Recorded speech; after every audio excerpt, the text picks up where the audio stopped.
Hello everyone, welcome to SS Odia tutorial. आज आम केतेक एक नंबर विशिष्ट प्रश्न आलोचना करवा। गोटे शब्द रे उत्तर लिखा हेब। प्रथम प्रश्न रही बौद्ध धर्मर प्रतिष्ठाता किए। सठिक उत्तर कौन है समस्ते कमेंट बॉक्स रे जणातु। प्रश्नटी होछि बौद्ध धर्मर प्रतिष्ठाता किए। यार सठिक उत्तर होछि गौतम बुद्ध। केते ख्रीष्टपूर्व शताब्दी रे भारत को गौतम बुद्ध आसीथिले। ख्रीष्टपूर्व 6ठ शताब्दी रे भारत को गौतम बुद्ध आसीथिले। जैन धर्मर प्रतिष्ठाता किए। जैन धर्मर प्रतिष्ठाता किए। महावीर जैन हेउछंती जैन धर्मर प्रतिष्ठाता। जोरोस्टरंकर अनुगामी माने पर्सियारू केबे भारत को आसीथिले। जोरोस्टरंकर अनुगामी माने पर्सियारू केबे भारत को आसीथिले। 7म शताब्दी रे। पुरुष प्रधान सामाजिक व्यवस्था और पुरुष स्वत्वाधिकार व्यवस्था प्रथमे केउं प्रजाति द्वारा भारत में प्रचलित। यार सठिक उत्तर होछि नॉर्डिक। नूतन धर्म दीन इ इलाही माध्यम हिंदू और मुस्लिम एकता प्रतिष्ठा करिबा पई किए आंतरिक प्रयास करथिले। प्रश्नटी होछि नूतन धर्म दीन इ इलाही माध्यम हिंदू और मुस्लिम एकता प्रतिष्ठा करिबा पई किए आंतरिक प्रयास करथिले। यार सठिक उत्तर होछि मुगल सम्राट अकबर। मुसलमान माने काहाकू सेमानकर प्रभु बोली मानि थांती। प्रश्नटी होछि मुसलमान माने काहाकू सेमानकर प्रभु बोली मानि थांती। यार सठिक उत्तर होछि अल्लाह। प्रभुंक रूपे ख्रिस्टियान संप्रदायर लोक माने काहाकू विवेचना करती। प्रश्नटी रही प्रभुंक रूपे ख्रिस्टियान संप्रदायर लोक माने काहाकू विवेचना करते। यार सठिक उत्तर होछि जीशु ख्रीष्ट। ख्रिस्टियान मानकर धर्मग्रंथर नाम कौन। ख्रिस्टियान मानकर धर्मग्रंथर नाम होछि बाइबल। भारत रे ख्रिस्टियान मानकर संख्या केते। भारत रे ख्रिस्टियान मानकर संख्या होछि 7। इस्लाम धर्म केउं देशरु जन्म लाभ करिथिला। इस्लाम धर्म केउं देशरु जन्म लाभ करिथिला। यार सठिक उत्तर होछि आरब। जैन धर्मर प्रतिष्ठाता किए।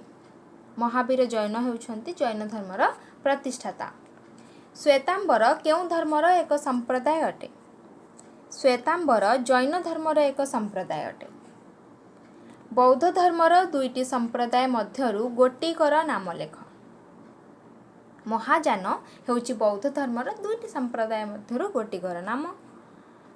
ख्रीष्टपूर्व केउं शताब्दी रे भारत रे गौतम बुद्ध बौद्ध धर्म प्रतिष्ठा करिथिले। ख्रीष्टपूर्व 6ठ शताब्दी रे भारत रे गौतम बुद्ध बौद्ध धर्म प्रतिष्ठा करिथिले।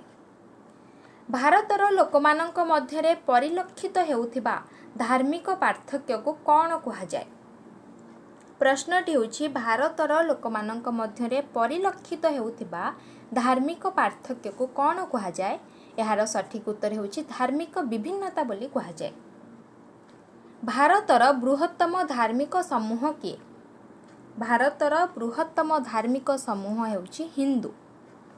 सिहा और सुन्नी केउं धर्मर दुई संप्रदाय अटंती। सिहा और सुन्नी इस्लाम धर्मर दुई संप्रदाय अटंती। भारतर समुदाय जनसंख्यार केते भाग जनसंख्या इस्लाम धर्मर अटंती। प्रश्नटी होछि भारतर समुदाय जनसंख्यार केते भाग जनसंख्या इस्लाम धर्मर अटंती। यार सठिक उत्तर होछि 12 भागरु ऊर्ध्व।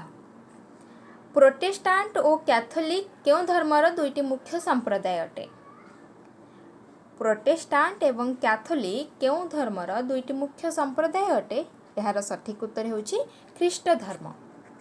केउं राजांक नाम अनुसार आम देशर नाम भारत होइछे। राजा भरतंक नाम अनुसार आम देशर नाम भारत होइछे।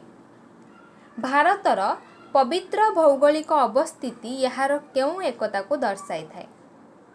प्रश्नटी होछि भारतर पवित्र भौगोलिक अवस्थिति यार केउं एकता को दर्शाई थाए। यार सठिक उत्तर होछि सांस्कृतिक। मुस्लिम आक्रमणकारी माने भारत को केउं नाम रे नामित करथिले। मुस्लिम आक्रमणकारी माने भारत को केउं नाम रे नामित करथिले। हिंदुस्तान नाम रे। केउं नदी नाम अनुसार भारतर नाम इंडिया होइछि?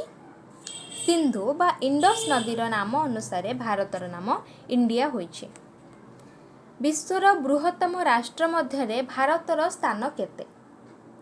विश्वर बृहत्तम राष्ट्र मध्य भारतर स्थान केते? सप्तम। केते वर्ष पूर्वे भारत रे सर्वप्रथमे मनुष्यर आविर्भाव घटिथिला? केते वर्ष पूर्वे भारत रे सर्वप्रथमे मनुष्यर आविर्भाव घटिथिला? यार सठिक उत्तर हेउछि ख्रीष्टपूर्व 50 लाख वर्ष पूर्वे। भारतर उत्तर रे किए प्राकृतिक परिसीमा भावे दंडायमान? भारतर उत्तर रे किए प्राकृतिक परिसीमा भावे दंडायमान? यार सठिक उत्तर हेउछि हिमालय पर्वतमाला। भारत वर्ष के महादेशर एक उपद्वीप अटे? भारत वर्ष केउ महादेशर एक उपद्वीप अटे? यार सठिक उत्तर हेउछि दक्षिण एशिया। भारतर दाक्षिणात्य मालभूमि केउ एकतार प्रतीत होई रही आसुछि? भारतर दाक्षिणात्य मालभूमि भौगोलिक एकतार प्रतीक होई रही आसुछि। समुदाय जनसंख्यार प्राय केते भाग जनजातीय लोकमानंकु नेई भारतीय समाज गठित?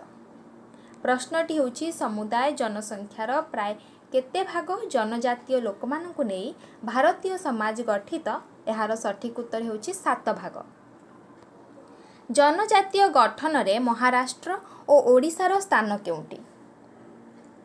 जनजातीय गठन रे महाराष्ट्र और ओडिशार स्थान केउंटी? महाराष्ट्र हेउछि द्वितीय, ओडिशार स्थान हेउछि तृतीय।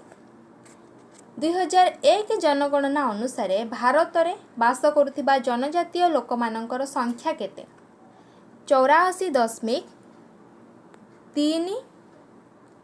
नियुत।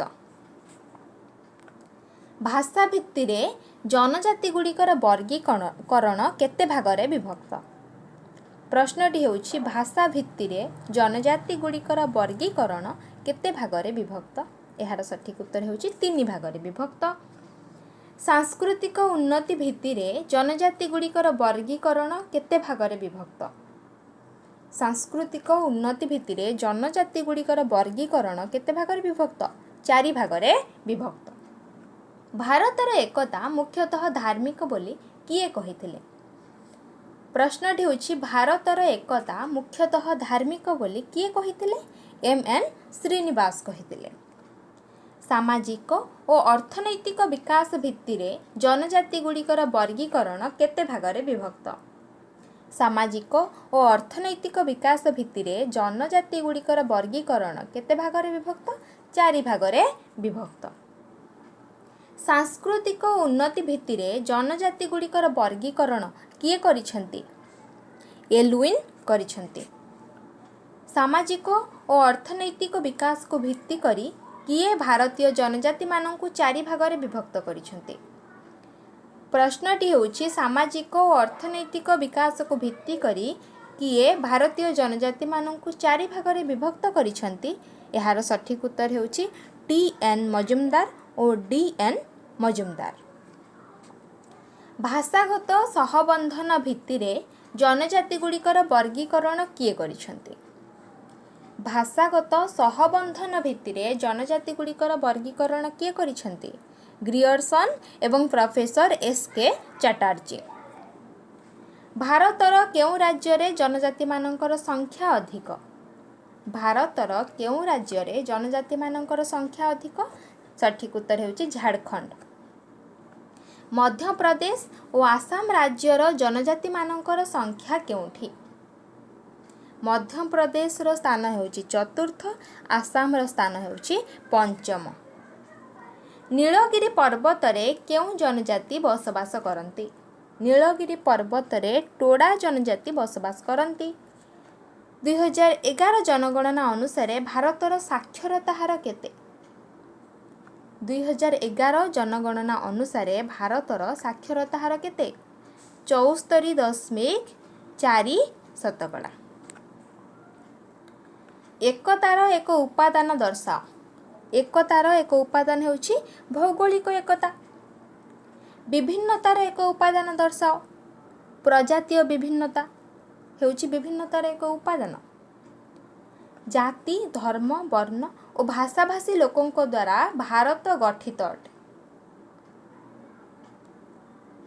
ଏହା କ'ଣ ନା ଜାତି ଧର୍ମ ବର୍ଣ୍ଣ ଓ ଭାଷାଭାଷୀ ଲୋକଙ୍କ ଦ୍ୱାରା ଭାରତ ଗଠିତ ଅଟେ। ଏହା ହେଉଛି ଏକତା ମଧ୍ୟରେ ବିଭିନ୍ନତା। ଭାରତର ଉତ୍ତର ପଶ୍ଚିମରେ ଥିବା କେଉଁ ଦେଶ ଏହାକୁ ଅଲଗା କରିଛି? ଭାରତର ଉତ୍ତର ପଶ୍ଚିମରେ ଥିବା କେଉଁ ଦେଶ ଏହାକୁ ଅଲଗା କରିଛି? ଏହାର ସଠିକ୍ ଉତ୍ତର ହେଉଛି ପାକିସ୍ତାନ। ଭାରତରେ ବିଭିନ୍ନତା ମଧ୍ୟରେ ଏକତା ସ୍ଥାପନ କରିବାରେ କେଉଁ କାରକ ପ୍ରଧାନ ଭୂମିକା ଗ୍ରହଣ କରିଛି? ପ୍ରଶ୍ନଟି ହେଉଛି ଭାରତରେ ବିଭିନ୍ନତା ମଧ୍ୟରେ ଏକତା ସ୍ଥାପନ କରିବାରେ କେଉଁ କାରକ ପ୍ରଧାନ ଭୂମିକା ଗ୍ରହଣ କରିଛି?